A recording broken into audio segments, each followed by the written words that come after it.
Hello everyone, स्वागत है आपका इकरा फिजिक्स में। आज हम क्लास 11th फिजिक्स का एक नया चैप्टर स्टार्ट करने जा रहे हैं जिसका नाम है सर्कुलर मोशन। जैसा कि इसका नाम है कि सर्कुलर मतलब कि जो भी मोशन हो रहा होगा एक पर्टिकुलर सर्कल के अंदर हो रहा होगा, और जब मोशन मेरे पास सर्कल के अंदर होगा तो किस तरीके से इसकी वेलोसिटी चेंज होगी, क्या क्या नए नए टाइप के इसके अंदर एक्सेलरेशन आएंगे। सबसे पहले हम वो चीज डिस्कस करेंगे जिनका नाम है मेरे पास angular displacement, angular velocity and angular acceleration. ये तो हुआ काइनेमेटिक्स वाला पार्ट सर्कुलर मोशन का। उसके बाद हम आएंगे डायनामिक्स वाले पार्ट में, जहां पे हम ये बात देखेंगे कि कौन कौन से फोर्सेस लग रहे हैं अगर कोई बॉडी सर्कुलर मोशन कर रही है। तो इसके बाद हम ये चीज देखेंगे कि जो भी वेरिएबल्स हम सर्कुलर मोशन के अंदर पढ़ेंगे, उन वेरिएबल्स को अगर कोई बॉडी लीनियर मोशन कर रही है, क्या हम उनके अंदर भी हम इस चीज को यूज कर सकते हैं, क्या इस कॉन्सेप्ट को यूज कर सकते हैं क्या।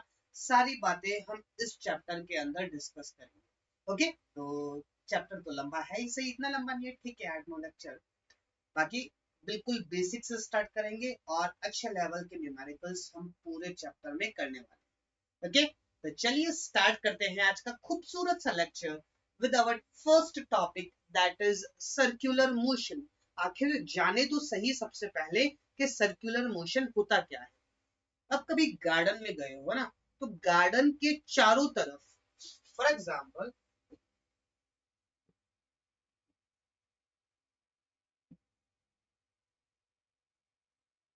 ये कोई गार्डन है और लेट्स से ये गार्डन का सेंटर पॉइंट है, और इस गार्डन की पेरीफेरी पे आप वॉक कर रहे हैं। बात समझे। अब एक चीज नोटिस करोगे कि जैसे जैसे आप इस गार्डन की पेरीफेरी पे वॉक करोगे, इसके जो सरकमफेरेंस है इस पे वॉक करोगे, तो एक चीज आप नोट करोगे कि इसके सेंटर से आपका जो डिस्टेंस होगा वो हमेशा कांस्टेंट रहेगा। फॉर एग्जाम्पल, जब यहाँ पे हो तो डिस्टेंस मेरे पास क्या आया, कुछ इस तरीके से ये डिस्टेंस आया। जब आप यहाँ पे हो तो डिस्टेंस कुछ ये होगा। लेकिन अगर आप बात करो तो ये भी आपके पास आर होगा और ये भी आपके पास आर होगा। तो कहने का मतलब क्या हुआ कि सर्कुलर मोशन को किस तरीके से डिफाइन किया जाता है कि जब भी कोई बॉडी एक प्लेन के अंदर मूव कर रही है, यहाँ पे देखो एक पर्टिकुलर प्लेन के अंदर बॉडी मूव कर रही है, या फिर ग्राउंड के अंदर आप देखोगे तो एक सर्कुलर प्लेन के अंदर मूव कर रही है, बेसिकली ग्राउंड का प्लेन है। तो जब भी कोई बॉडी एक प्लेन के अंदर मूव कर रही हो और कुछ इस तरीके से मूव कर रही हो कि उस बॉडी का डिस्टेंस एक पॉइंट से फिक्स्ड रहे, उस बॉडी का डिस्टेंस एक पॉइंट से फिक्स्ड रहे, तो इस तरीके का जो मोशन होता है उसको हम बोलते हैं circular motion. I hope this thing is clear to you. So how do we define circular motion? When a body moves in a plane in such a way that the distance of the body from a point is constant and point is constant and क्या and कुछ नहीं। अगर इस तरीके का motion हो रहा है तो हमारे पास जो मोशन होगा उसको हम कहेंगे circular motion. I hope this thing is clear. अब जिस तरीके से हमने नॉर्मल जो रेक्टिलिनियर मोशन था, motion in a straight line था, उसके अंदर अलग अलग टर्म्स को डिफाइन किया था, अलग अलग वेरिएबल्स को डिफाइन किया था। फॉर एग्जांपल डिस्प्लेसमेंट हो गया, वेलोसिटी हो गया, एक्सेलरेशन हो गया। इसी तरीके से जब हम सर्कुलर मोशन की काइनेमेटिक्स पढ़ने जाएंगे तो उसके अंदर अलग अलग टर्म्स को डिफाइन करेंगे। तो सबसे पहली बात कि क्या क्या सिचुएशन हो रही है, टर्म्स को डिफाइन करने से पहले कुछ सिचुएशन को एनालाइज करते हैं। फॉर एग्जाम्पल, ये है मेरी एक्स एक्सिस, और ये है मेरी वाई एक्सिस। ये है मेरा ओरिजिन, और ये है मेरी एक्स एक्सिस, और ये है वाई एक्सिस। ये जो मेरी ओ एक्स लाइन है इसको हम बोलते हैं रेफरेंस लाइन। इसको हम क्या बोलते हैं? रेफरेंस नहीं, रेफरेंस लाइन, और ये जो O है इसको हम बोलते हैं सेंटर। फॉर एग्जाम्पल किसी भी टाइम पे जो हमारा पार्टिकल है वो यहाँ पे, तो O से लेके ये जो डिस्टेंस है ये है मेरी रेडियस ऑफ द सर्कल। अब बात समझो कि किसी भी पॉइंट P पे अगर मुझे इस पॉइंट P का पोजीशन वेक्टर बनाना है तो क्या वो यही वेक्टर होगा? तो अगर मुझे इसको वेक्टर फॉर्म में डिनोट करना है तो आर वेक्टर कुछ इस तरीके से होगा, और ये जो आर वेक्टर है this is my position vector. ये मेरे पास है पोजीशन वेक्टर। जब पार्टिकल यहाँ पे था तो पोजीशन वेक्टर ये था, जब पार्टिकल यहाँ पे हो गया तो पोजीशन वेक्टर ये हो गया। तो मुझे ये बात समझ में आती है कि इस पोजीशन वेक्टर का मैग्नीट्यूड तो सेम है, बस डायरेक्शन चेंज होता जा रहा है जैसे जैसे पार्टिकल सर्कुलर मोशन में आगे बढ़ रहा है। आई hope this thing is clear. Okay, चलिए अब बात समझेंगे कि सबसे पहला जो टर्म है, सबसे पहला जो वेरिएबल है जो कि हम डिफाइन करने जा रहे हैं वो है एंगुलर पोजीशन। जिस तरीके से हम लीनियर मोशन में पोजीशन डिफाइन करते थे कि ओरिजिन के रिस्पेक्ट में 2 मीटर एक्स एक्सिस की तरफ, उसी तरीके से हम सर्कुलर मोशन में किसी भी पार्टिकल की पोजीशन बताने के लिए एंगुलर पोजीशन टर्म का डिफाइन करेंगे, एंगुलर पोजीशन टर्म का यूज करेंगे। ओके, चलिए फॉर एग्जाम्पल कोई भी पार्टिकल यहाँ पे है, तो जिस तरीके से हम लीनियर मोशन में किसी भी पार्टिकल की पोजीशन बताते थे तो ये बात पूछते थे कि किसके रिस्पेक्ट में, ओरिजिन के रिस्पेक्ट में वो 2 मीटर आगे है या 2,0 के रिस्पेक्ट में वो 2 मीटर आगे है, यस और नो। तो उसी तरीके से जब हमको सर्कुलर मोशन के अंदर एंगुलर पोजीशन को डिफाइन करना होगा तो उसके लिए मुझे दो चीजों की रिक्वायरमेंट है। सबसे पहली बात, ओरिजिन कहाँ है, दिस इज द ओरिजिन। और दूसरी बात कि जितनी भी पोजीशन हम डिफाइन करते हैं वो डिफाइन करते हैं with respect to reference line.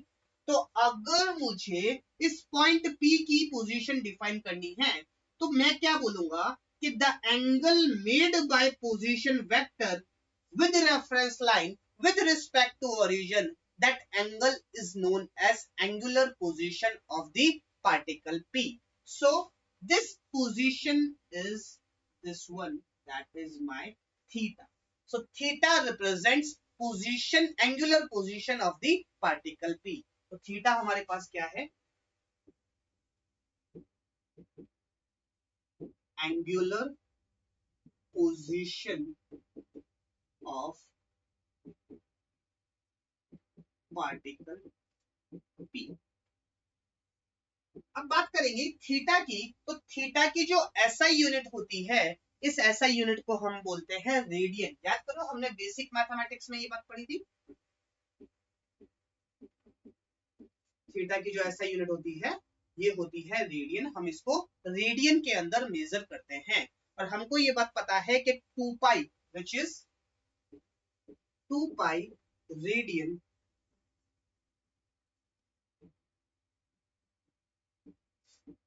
it is equals to 360 degree. I hope this thing is clear.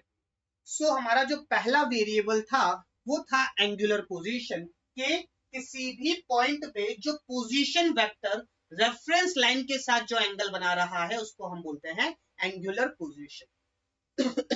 Next हमारे पास है, नेक्स्ट वेरिएबल है एंगुलर डिस्प्लेसमेंट। एंगुलर डिस्प्लेसमेंट क्या होता है समझने की कोशिश करेंगे कि एंगुलर डिस्प्लेसमेंट की अगर मैं बात करूं कि फॉर एग्जांपल कोई पार्टिकल पहले यहां पे था, कोई पार्टिकल पहले यहां पे था, this is the initial position, और फाइनली पार्टिकल यहां पे पहुंच गया।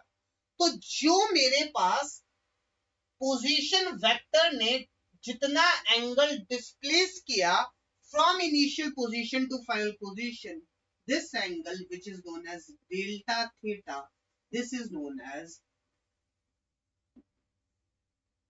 angular displacement.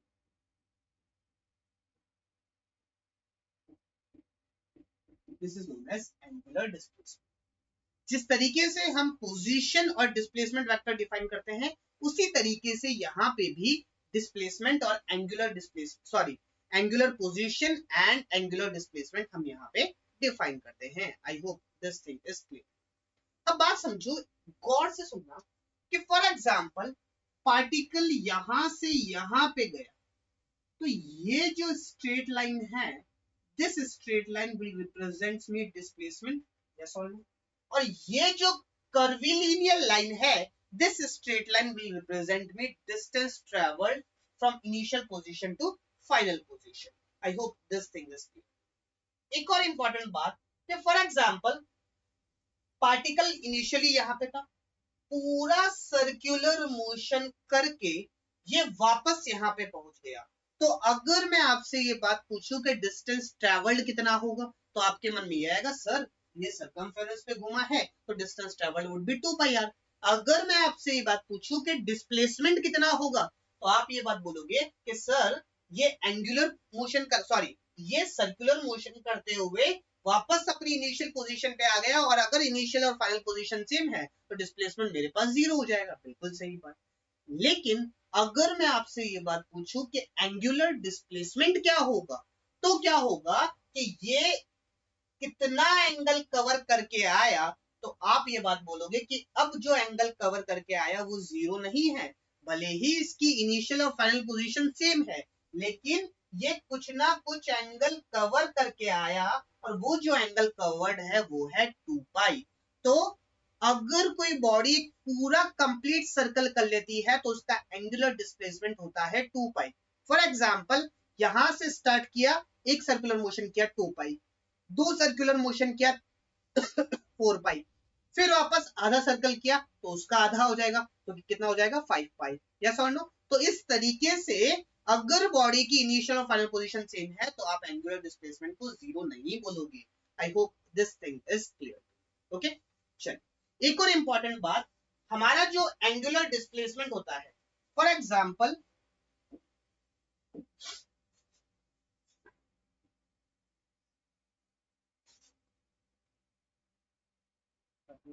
ये रहा एंगुलर डिस्प्लेसमेंट। लेट्स से ये मेरे पास इनिशियल पोजीशन है और ये मेरे पास फाइनल पोजीशन है, and this is my angular displacement delta theta.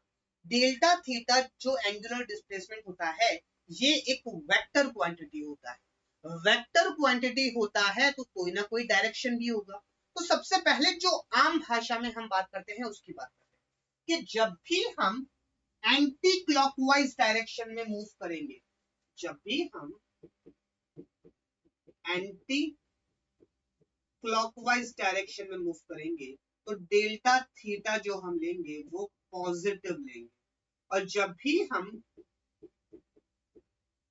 Clockwise direction में मूव करेंगे तो डेल्टा थीटा जो हम लेंगे वो नेगेटिव लेंगे।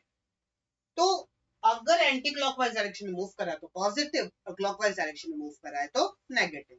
फॉर एग्जांपल कोई पार्टिकल सबसे पहले यहां से यहां गया, तो इसका जो एंगुलर डिस्प्लेसमेंट होगा वो होगा पाई और पॉजिटिव होगा। फिर यहां से मतलब यहां से यहां गया तो क्या हो गया, एंगुलर डिस्प्लेसमेंट प्लस पाई। फिर वापस यहां से यहां गया तो इस केस में एंगुलर डिस्प्लेसमेंट हो गया माइनस पाई। तो एक बार प्लस पाई, एक बार माइनस पाई, और और कोई होता नहीं है। तो ओवरऑल अगर कोई मुझसे पूछे कि एंगुलर डिस्प्लेसमेंट क्या हुआ, तो वो कितना हो जाएगा, 0। इस केस में अगर ये कंप्लीट सर्कल करता तो एंगुलर डिस्प्लेसमेंट होता 2 पाई, लेकिन पहले यहां से यहां गया प्लस पाई, फिर यहां से यहां गया, और क्योंकि ये क्लॉकवाइज डायरेक्शन है तो इसको नेगेटिव लेंगे, तो ये हो जाएगा minus pi plus pi minus pi will be 0। तो एंगुलर डिस्प्लेसमेंट मेरे पास हो जाएगा 0। इस केस में अगर कोई मुझसे पूछता डिस्प्लेसमेंट क्या है तो वो भी 0। कोई मुझसे पूछ लेता कि डिस्टेंस ट्रेवल क्या है, तो सबसे पहले पाई आर, फिर वापस pi r which is 2 pi r. I hope this thing is clear. Okay, चलो अब ये तो हुआ जो आम भाषा में, आम लैंग्वेज में हम डायरेक्शन बताते हैं कि एंटी क्लॉकवाइज डायरेक्शन मिल गया तो पॉजिटिव, क्लॉकवाइज डायरेक्शन मिल गया तो नेगेटिव। लेकिन याद करो जब हमने बेसिक मैथमेटिक्स पढ़ा था वहां पे एक वेक्टर का डिस्कशन किया था कि this is an axial vector. याद करो एक्सियल वेक्टर में हमने जो एग्जांपल लिया था वो यही लिया था कि angular displacement is an axial vector. Axial vector क्या होता है? एक्सियल वेक्टर एक ऐसा वेक्टर होता है जो अलोंग द एक्सिस लगता है। कैसे? कि फॉर एग्जांपल कोई पार्टिकल है जो इस तरीके से सर्कुलर मोशन कर रहा है, इस तरीके से सर्कुलर मोशन कर रहा है, और अगर मुझसे कोई ये बात पूछ ले कि इनिशियली पार्टिकल यहां पे था, फाइनली यहां पे था, ये मेरे पास डेल्टा थीटा हुआ, यहां से जब पार्टिकल यहां पे गया तो एंगुलर डिस्प्लेसमेंट का डायरेक्शन क्या है? तो इसके लिए मैं यूज करूंगा राइट हैंड थंब रूल। क्या कहता है राइट हैंड थंब रूल? कि सबसे पहले आप अपना सीधा हाथ लो, जिस डायरेक्शन में पार्टिकल मूव कर रहा है उस डायरेक्शन में फिंगर्स को कर्ल करो। तो इस डायरेक्शन में फिंगर्स को कर्ल किया तो जो आपका थंब होगा ये आपको देगा एंगुलर डिस्प्लेसमेंट का डायरेक्शन। तो पार्टिकल आपका इस डायरेक्शन में मूव कर रहा है तो एंगुलर डिस्प्लेसमेंट का डायरेक्शन हो जाएगा इन दी अपवर्ड डायरेक्शन, और अपवर्ड डायरेक्शन मेरे पास पॉजिटिव होता है, इसीलिए हम ये बात करते हैं कि एंटी क्लॉकवाइज डायरेक्शन को हम पॉजिटिव लेते हैं और क्लॉकवाइज डायरेक्शन को हम नेगेटिव लेते हैं। फॉर एग्जाम्पल अगर पार्टिकल ऐसे मूव कर रहा होता तो मैं कैसे लेता? इस तरीके से कर्ल करता फिंगर को तो ये नीचे जा रहा है और डाउनवर्ड डायरेक्शन को हम नेगेटिव लेते हैं, इसीलिए कहा जाता है कि एंटी क्लॉकवाइज डायरेक्शन को हम पॉजिटिव लेंगे और क्लॉकवाइज डायरेक्शन को हम नेगेटिव लेंगे। लेकिन कोई आपसे पूछ ले कि एंगुलर डिस्प्लेसमेंट किस तरीके का वेक्टर है, so it is an axial vector. अगर क्लॉकवाइज एंटी क्लॉकवाइज मूव कर रहा है तो ये ऊपर की तरफ होगा और क्लॉकवाइज मूव कर रहा है तो ये नीचे की तरफ होगा। आई hope this thing is clear. Okay, चलिए अब बात करते हैं एंगुलर डिस्प्लेसमेंट की यूनिट की, कि यूनिट क्या होती है। अगर मैं यूनिट की बात करूं तो सबसे पहले आती है एसआई यूनिट। एसआई यूनिट जो होती है वो होती है जो एंगल की होती है, विच इज रेडियन। कुछ और भी यूनिट्स होती है, फॉर एग्जाम्पल डिग्री या फिर रिवॉल्यूशन, डिग्री या फिर रिवॉल्यूशन। और जो रिलेशन होता है वो होता है 2 pi radian it is equals to 360 degree, that is equals to 1 revolution. This would be the relation between each. Basically जब एक रिवॉल्यूशन कंप्लीट होता है तो उसमें डिग्री के अंदर 360 डिग्री एंगल सेंटर पे बनता है, इसीलिए हम कहते हैं कि एंगुलर डिस्प्लेसमेंट जो होगा वो 360 डिग्री होगा। अगर इसी चीज को हम रेडियन में बात करें तो सेंटर के ऊपर 2 पाई एंगल बनता है, 2 पाई रेडियन। इसीलिए कहा गया कि 1 revolution is it is equals to 360 degree and it will be equals to 2 pi radian. I hope this thing is clear. Okay, चलिए अब जो कुछ पढ़ा जो कुछ समझा हमने इसी चीज को एक बार लिखा हुआ देख लेते हैं कि थ्योरेटिकल फॉर्म में किस तरीके से चीजों को हम लिखेंगे। एग्जाम में थ्योरी में लिखना भी तो पड़ेगा, है ना। अगर जो बच्चे 11th में है उनके तो एग्जाम होंगे स्कूल्स में, हम भले ही जेई नीट की तैयारी करें लेकिन स्कूल के एग्जाम्स भी जरूरी है तो उनको लिखना पड़ेगा। तो एक बार थ्योरेटिकल फॉर्म में चीजों को देख लेते हैं कि किस तरीके से हम सवालों को या डेफिनेशंस को लिखेंगे। ओके, चलिए देखते हैं क्या सीन है। सबसे पहली जो चीज हम डिफाइन करने जा रहे हैं वो है सर्कुलर मोशन। क्या बोला है? When a particle moves in a plane such that its distance from a fixed or moving point remains constant, then its motion is circular motion. यही बात हमने डिस्कस की थी कि अगर किसी पार्टिकल का कोई पार्टिकल इस तरीके से मूव करता है कि वो एक प्लेन में मूव कर रहा है और एक पॉइंट से उसका डिस्टेंस फिक्स्ड है तो इस तरीके का जो मोशन होता है उसको हम सर्कुलर मोशन कहते हैं। फॉर एग्जाम्पल इस तरीके का जो मोशन होगा जहां पे इसके सेंटर से इसका डिस्टेंस फिक्स्ड होगा इसको हम बोलते हैं सर्कुलर मोशन। और जो हमारा पॉइंट होता है इसको हम बोलते हैं सेंटर, और जो डिस्टेंस होता है इसको हम बोलते हैं रेडियस। तो अगर मैं इस डायग्राम के अंदर बनाऊं तो this is my position vector this is my origin and this is my position vector. अब एक और इंपॉर्टेंट बात सीख लो, यहीं पे ही सीखो कि क्योंकि इस डायरेक्शन में हमारा पोजीशन वेक्टर है या फिर रेडियस वेक्टर है, इसीलिए इस डायरेक्शन को हम बोलते हैं रेडियल डायरेक्शन। क्या बोलते हैं? This direction is known as radial direction. अगर अंदर की तरफ है तो रेडियली इनवर्ड्स, और अगर बाहर की तरफ है तो रेडियली आउटवर्ड्स। तो अगर मैं अलग अलग पॉइंट पे रेडियल डायरेक्शन बोलूंगा तो ये रेडियली इनवर्ड्स, ये रेडियली आउटवर्ड्स। यहां पे देखूंगा तो ये रेडियली इनवर्ड्स, ये रेडियली आउटवर्ड्स। इस तरीके से हम इस डायरेक्शन को डिफाइन करते हैं। इसी तरीके से हर पॉइंट पे लाइन बनी, इसी तरीके से हर पॉइंट पे जो ये डायरेक्शन होगा जो कि रेडियस के परपेंडिकुलर होगा, इस डायरेक्शन को हम बोलते हैं टेंजेंशियल डायरेक्शन। क्यों? क्योंकि ये टेंजेंट बनाता हुआ जाता है, tangential direction. I hope this thing is clear to you. और हमेशा ध्यान रखना कि रेडियस और इस डायरेक्शन के बीच में जो हमारे पास एंगल होगा ये होगा 90 डिग्री। ओके, चलिए फॉर एग्जाम्पल अगर आपको याद हो कि जब हमने motion in a straight line पढ़ा था और उसमें एक बात देखी थी कि जब भी पार्टिकल किसी कर्व के ऊपर मूव करता है और किसी भी पॉइंट के ऊपर अगर मुझे वेलोसिटी का डायरेक्शन बताना है तो मैं क्या करता हूँ, उस पॉइंट के ऊपर टेंजेंट बना देता हूँ, है ना। तो अगर मुझे फॉर एग्जाम्पल ये कोई पार्टिकल है, ये इस डायरेक्शन में इस तरीके से मूव कर रहा है,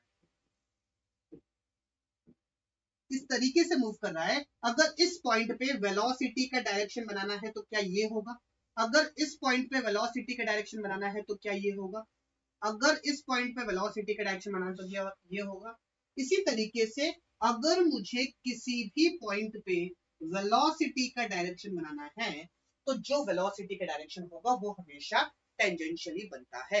आई hope this thing is clear. Okay, so this is about the definition of circular motion.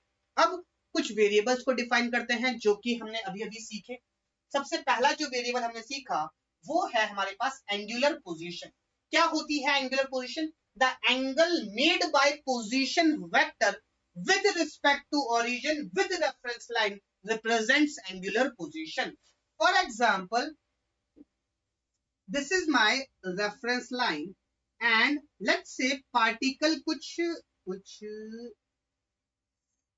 let's say particle कुछ यहां पे है, तो इसका इस पार्टिकल की जो पोजीशन होगी ये मुझे ये एंगल थीटा बताएगा और ये थीटा एंगल हमेशा रेफरेंस लाइन से हम लेंगे। आई hope this thing is clear. एक और इंपॉर्टेंट बात जो डिफरेंस क्रिएट करती है एंगुलर पोजीशन और एंगुलर डिस्प्लेसमेंट में, वो ये कि जो हमारी एंगुलर पोजीशन होगी वो ओरिजिन पे भी डिपेंड करेगी प्लस रेफरेंस लाइन पे भी डिपेंड करेगी। अगर मैंने रेफरेंस लाइन ये मानी है तो एंगुलर पोजीशन यहां से थीटा होगी। फॉर एग्जांपल अगर मैं रेफरेंस लाइन ये मान लूं तो जो मेरी एंगुलर पोजीशन होगी वो होगी 90 plus theta. I hope this thing is clear to you. तो क्या मैं ये बात कह सकता हूं क्या कि जो मेरी एंगुलर पोजीशन होगी वो ओरिजिन पे भी डिपेंड करेगी as well as reference line पे भी डिपेंड करेगी। और इसकी जो ऐसा यूनिट होती है वो होती है रेडियन। अदर यूनिट हमारे पास हमको पता है कि क्या होती है, डिग्री या फिर revolution. I hope this thing is clear. Okay, चलिए आगे बढ़ते हैं और नेक्स्ट चीज देखते हैं which is my angular displacement. Angular displacement क्या को कैसे डिफाइन किया गया? Angle through which position vector of the moving particle rotate in a given time interval is called angular displacement. For example ये है मेरी reference line. Let's say T time पे particle कुछ यहां पे था और T plus delta T time में, मतलब यहां से लेके यहां तक जो टाइम गुजरा वो है डेल्टा टी। तो जितना पोजीशन वेक्टर ने एंगल कवर किया delta theta, this angle is known as angular displacement. क्या बोला गया? Angle through which position vector of a moving particle rotate. तो इनिशियल पोजीशन ये थी, फाइनल पोजीशन ये थी, तो जितना एंगल ये रोटेट करेगा इसी को हम बोलते हैं angular displacement. I hope this thing is clear to you. Okay, चलिए अब जो हमारा डेल्टा थीटा होता है, क्या मैं इसको theta final minus theta initial बोल सकता हूं? यस और नो? थीटा फाइनल बोले तो फाइनल एंगुलर पोजीशन और थीटा इनिशियल बोले तो इनिशियल एंगुलर पोजीशन। जिस तरीके से हम डिस्प्लेसमेंट को बोलते हैं final position minus initial position, इसी तरीके से एंगुलर डिस्प्लेसमेंट को हम बोल सकते हैं final angular position minus initial angular position. और एक और इंपॉर्टेंट बात, वहां पे जो एंगुलर पोजीशन होती थी वो डिपेंड करती थी origin as well as reference line पे, लेकिन हमारा जो एंगुलर डिस्प्लेसमेंट होगा ये सिर्फ और सिर्फ ओरिजिन पर डिपेंड करेगा, जो हमारी रेफरेंस लाइन होती है उस पर डिपेंड नहीं करेगा। सर कैसे? फॉर एग्जांपल, अगर मैं रेफरेंस लाइन ये मान लेता, फिर भी ये जो एंगल होता वो तो सेम ही रहता, यस और नो? लेकिन इसकी पोजीशन इसके रिस्पेक्ट में डिफाइन होती, तो इसीलिए angular position depends on reference line, but angular displacement does not depends on reference line. It depends only and only on origin, the choice of origin. So we can say that angular position depends on the choice of origin but does not depend on reference line. I hope this thing is clear. Okay, चलिए आगे बढ़ते हैं और next चीज देखते हैं कि angular displacement की यूनिट हमने देखी, वो भी एक बार फटाफट लिख लेते हैं। तो अगर मैं SI यूनिट की बात करूं, अगर मैं SI यूनिट की बात करूं तो ये होती है रेडियन। अदर यूनिट्स की बात करूं, अदर यूनिट कौन सी होती है? डिग्री या फिर रिवॉल्यूशन। और मुझे ये बात पता है कि 2 pi radian it is equals to 360 degree, it is equals to 1 revolution.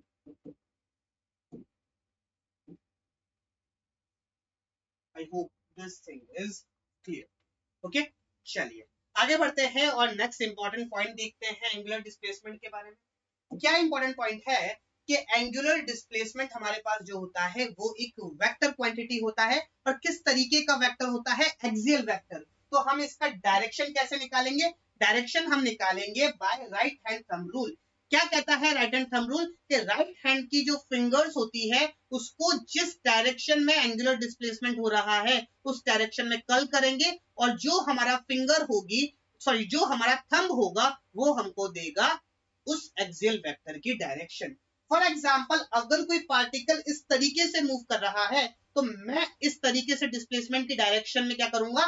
Fingers को कर्ल करूंगा, तो जो मेरा थंब होगा upward direction, this would be the direction of angular displacement. I hope this thing is clear. Okay, चलिए आगे बढ़ते हैं और नेक्स्ट वेरिएबल को डिफाइन करते हैं, which is my average angular velocity.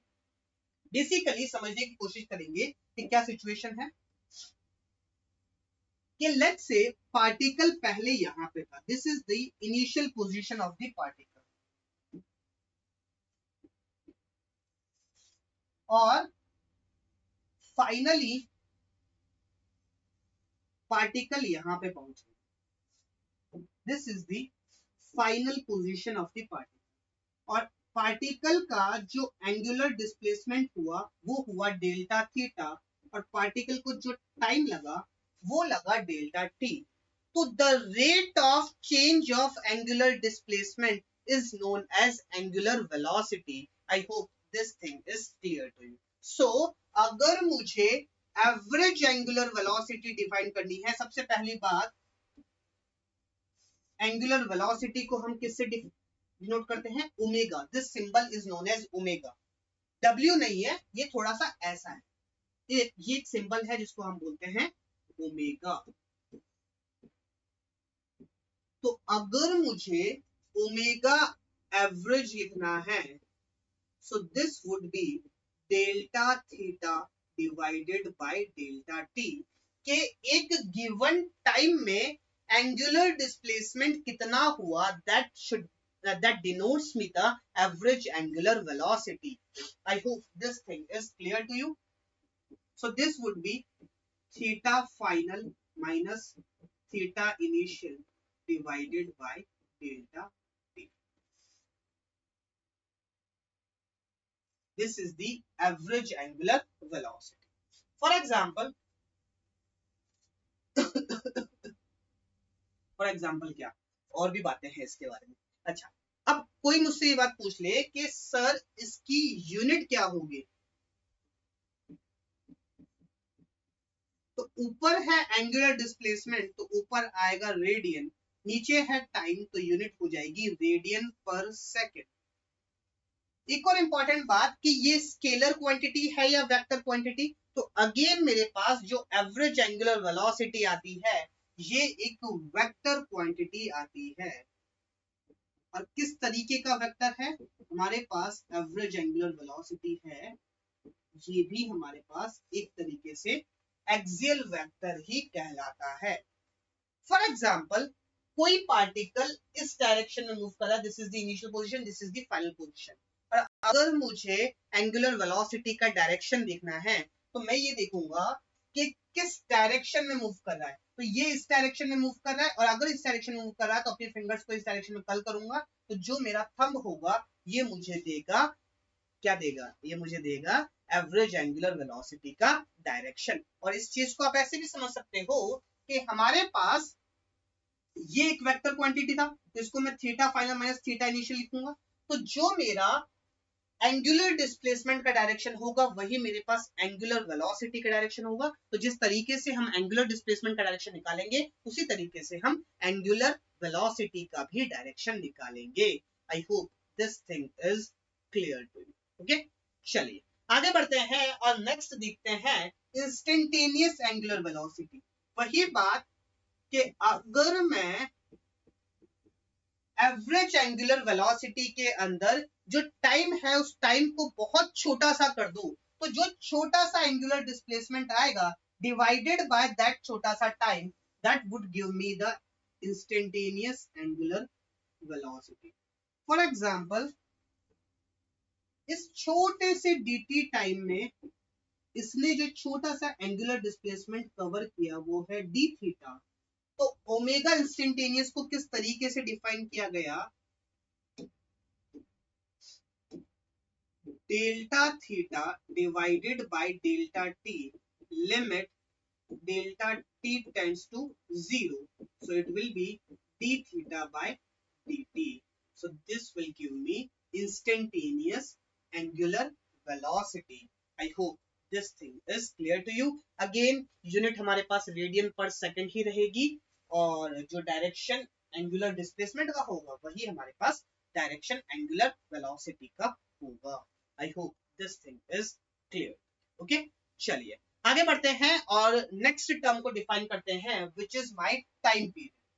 Time period basically क्या होता है कि एक रिवॉल्यूशन करने में कितना टाइम लगा उसको हम बोलते हैं टाइम पीरियड. किसी भी चीज को एक कंप्लीट करने में कितना टाइम लगा उस चीज को हम बोलते हैं टाइम पीरियड. तो टाइम पीरियड को किस तरीके से डिफाइन किया गया,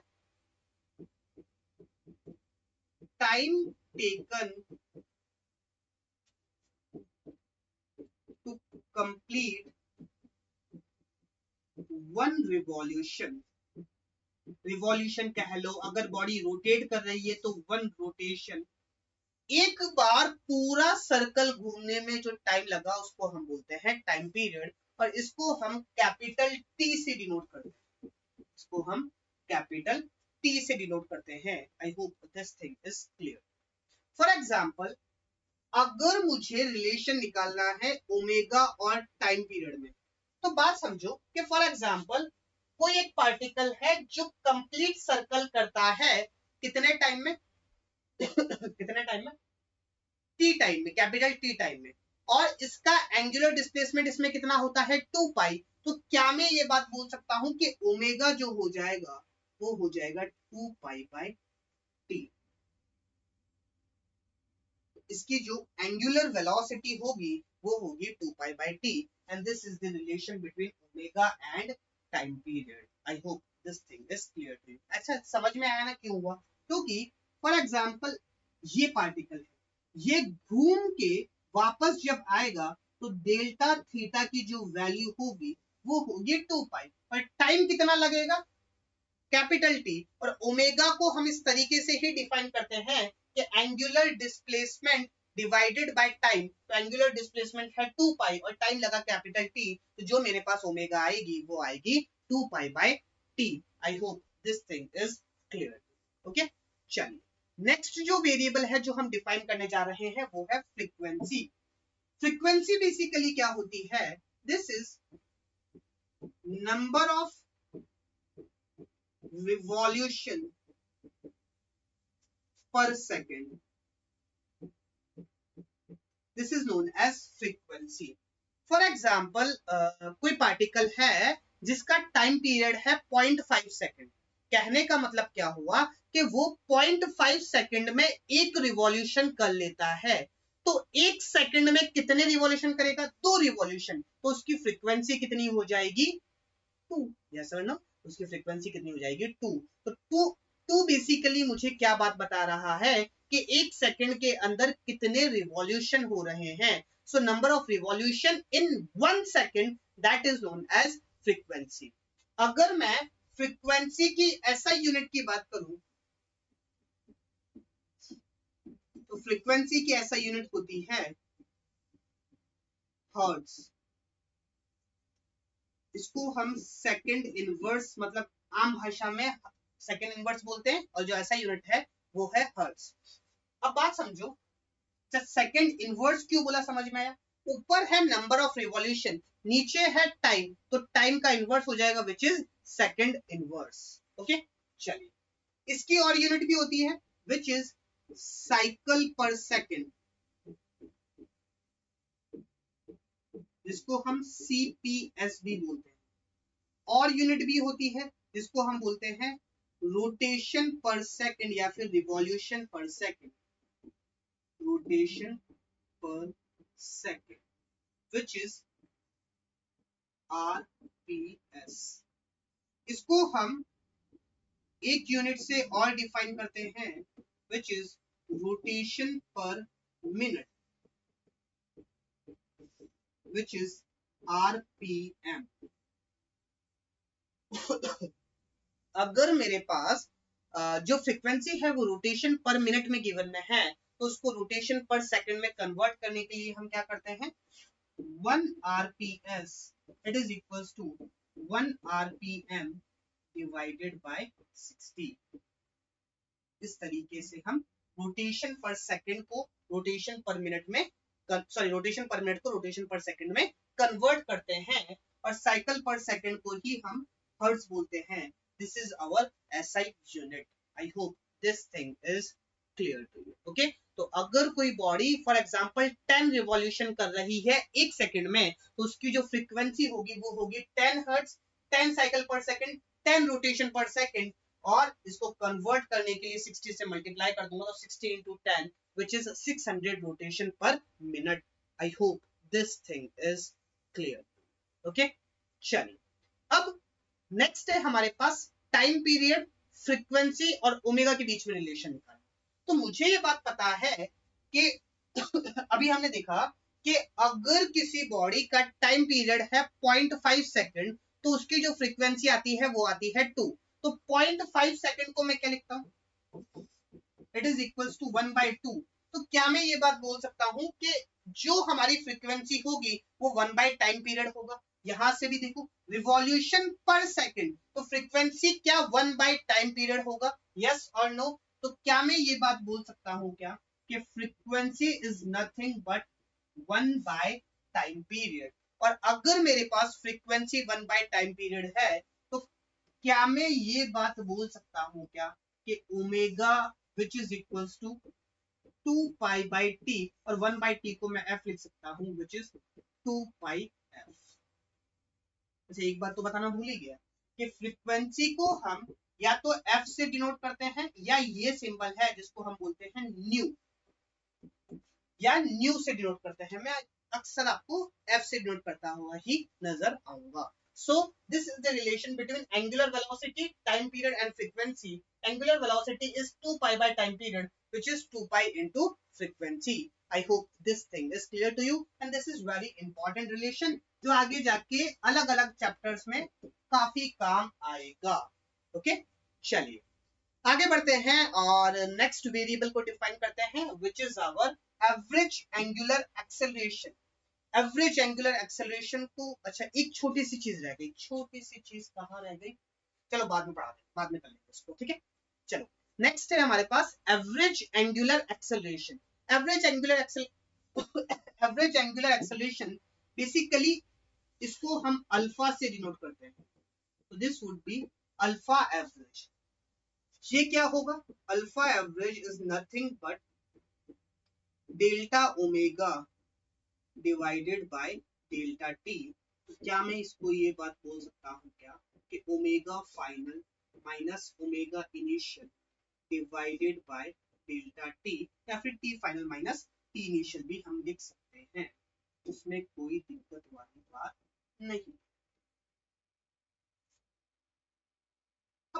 अब सवाल ये उठता है कि एवरेज एंगुलर एक्सेलरेशन मुझे क्या बात बताता है कि ऑन एन एवरेज जो एंगुलर वेलोसिटी की चेंज होने की रेट है, एवरेज एंगुलर वेलोसिटी की जो चेंज होने की रेट है, that is my average angular acceleration. Angular velocity change हुई इतने टाइम में, फॉर एग्जांपल यहाँ पे एंगुलर वेलोसिटी थी ओमेगा इनिशियल, यहाँ पे एंगुलर वेलोसिटी हो गई ओमेगा फाइनल, और इसको जो टाइम लगा वो लगा delta T.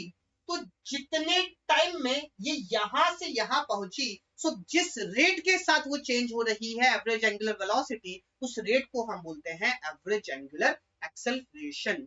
I hope this thing is clear.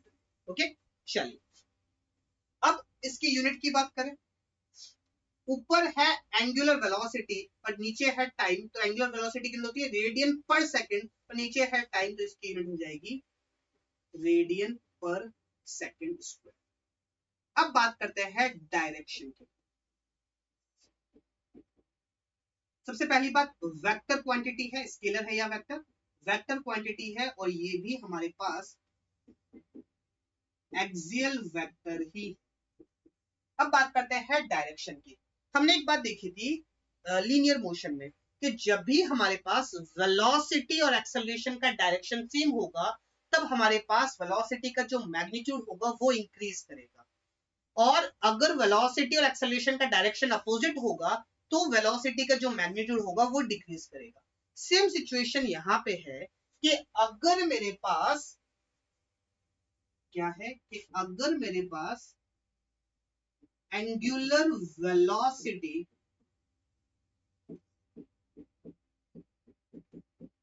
Increase कर रही है, इसका मतलब alpha is in direction of omega. और अगर मेरे पास एंगुलर वेलोसिटी डिक्रीज कर रही है, इसका मतलब क्या हुआ, alpha is in opposite direction of omega. For example कोई पार्टिकल है जो इस तरीके से मूव कर रहा है, तो एंगुलर वेलोसिटी किस डायरेक्शन में होगी, या ऊपर की तरफ। और अगर ये एंगुलर वेलोसिटी इस डायरेक्शन में है और इसी डायरेक्शन में ये इंक्रीज कर रही है, तो जो मेरा एंगुलर एक्सेलरेशन होगा वो भी इसी डायरेक्शन में होगा। तो इसका मतलब कि ओमेगा भी इस डायरेक्शन में और अल्फा भी इस डायरेक्शन में, और ओमेगा मेरे पास इंक्रीज हो रहा है। और अगर मैं ये बात बोलता हूं कि कोई पार्टिकल इस डायरेक्शन में मूव कर रहा है, तो ओमेगा इस डायरेक्शन में, और अगर मेरे पास अल्फा इस डायरेक्शन में होगा तो ओमेगा जो होगा वो डिक्रीज करेगा। आई hope this thing is clear. Okay, चलिए आगे बढ़ते हैं और नेक्स्ट हमारे पास है इंस्टेंटेनियस एंगुलर एक्सेलरेशन। ये वही बात है जहां पे जैसे हमने इंस्टेंटेनियस एक्सेलरेशन डिफाइन किया था, बस टाइम पीरियड को छोटा सा कर लिया था। उसी तरीके से एंगुलर वेलोसिटी के अंदर छोटा सा चेंज इन छोटा सा time, that is defined as instantaneous angular acceleration, और इसको हम डिफाइन करते हैं अल्फा इंस्टेंटेनियस। सो अल्फा इंस्टेंटेनियस क्या होगा? This is my delta omega by delta t limit delta t tends to 0. So this would be d omega by dt. Okay. Again वही unit वगैरह सेम ही रहेगी, विच इज रेडियन पर second, axial vector है, ये सारी बातें हमारे पास same ही रहेगी। आई hope this thing is clear. Okay, चलिए आगे बढ़ते हैं और कुछ और इंपॉर्टेंट बातें करते हैं। अभी हमने जो बातें की उसको एक बार समराइज करते हैं।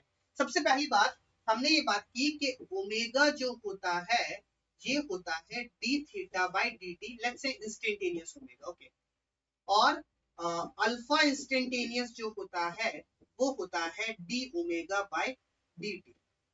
इस चीज को उससे रिलेट करके देखो कि जो हमारे पास वेलोसिटी होती है वो होती है rate of change of displacement, और एक्सेलरेशन जो होता है वो होता है rate of change of angular velocity. तो क्या मैं यहां से ये बात कह सकता हूं क्या कि अगर मेरे पास थीटा और टाइम का ग्राफ है तो इस ग्राफ का जो स्लोप होगा वो मुझे देगा omega instantaneous which is d theta by dt which is, इसको tan थीटा तो नहीं बोल सकते अपन, क्या बोले, थीटा तो ऊपर आ गया ना यार, क्या बोले इसको, क्या बोले let's say beta which is equals to tan beta which is equals to slope of theta t.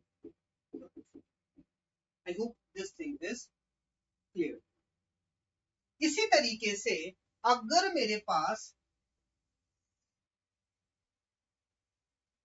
Omega और टाइम का कर्व है लेट्स से इस तरीके से, तो ये जो एंगल बीटा होगा m which is equals to tan beta, ये कितना होगा d omega by dt, it will give me alpha instantaneous. तो इसका मतलब क्या हुआ कि एंगुलर वेलोसिटी और टाइम का कर्व मुझे देगा टाइम का जो कर्व होगा इसका जो स्लोप होगा वो मुझे देगा इंस्टेंटेनियस एंगुलर वेलोसिटी। इसी तरीके से अगर मेरे पास अल्फा और टी का कर्व है, फॉर एग्जांपल अगर मैं इसको थोड़ा सा एक्सपेंड करना चाहूं तो d omega will be equals to alpha d t integration. तो अगर मेरे पास अल्फा और टी का कर्व है, अल्फा और टी का कर्व है, तो इसका जो एरिया होगा ये मुझे देगा change in omega, change in omega. और इसी तरीके से अगर मैं इसको लिखना चाहूं तो d theta will be equals to omega d t. तो अगर मेरे पास ओमेगा और टी का कर्व है और इसका एरिया जो हमको देगा ये हमको देगा angular displacement. I hope this thing is clear to you. तो ओवरऑल जो फंडा हमने सोचा जो समझा वो यही है कि अगर मेरे पास थीटा दे रखा है और मुझे ओमेगा चाहिए तो d theta by D t कर लो, और ओमेगा दे रखा है और अल्फा चाहिए तो d omega by D t कर लो। अगर अल्फा दे रखा है और ओमेगा चाहिए तो integration of alpha d t कर लो, और ओमेगा दे रखा है और थीटा चाहिए तो integration of omega d t कर लो। I hope this thing is clear to you? काफी सिमिलैरिटी है as compare to linear motion, तो इसी तरीके से हम चीजों को डिफाइन करें। ओके, चलिए एक और इंपॉर्टेंट बात, क्या इंपॉर्टेंट बात, तो कहाँ गया ये, क्या इंपॉर्टेंट बात, अभी हमने देखा कि अल्फा जो होता है, अल्फा इंस्टेंटेनियस, ये होता है D omega by D T, yes और नो? अब मैं क्या कर रहा हूं, डी थीटा से मल्टीप्लाई कर रहा हूं और डी थीटा से डिवाइड कर रहा हूं, D omega by D T. अब क्या कर रहा हूं, इन दोनों को एक्सचेंज कर रहा हूं, तो ये क्या हो जाएगा, D theta by D T into D omega by D theta. D theta by D T क्या होता है, omega into D omega by D theta. This is my alpha instantaneous. तो अल्फा को मैं ओमेगा बाय डी थीटा भी लिख सकता हूं, उसी तरीके से जिस तरीके से मैं एक्सेलरेशन को लिख सकता हूं v dv by ds। I hope this thing is clear. Okay, तो इसी तरीके से हम चीजों को सॉल्व करेंगे, इसी के बेसिस पे काफी सारे न्यूमेरिकल्स हैं जो कि हम नेक्स्ट लेक्चर में देखेंगे। आज के लिए इतना ही। आई होप आपको सारी चीजें, सारे कनेक्शन समझ में आए होंगे। Okay, so that's it from my side for today. Thank you so much everyone.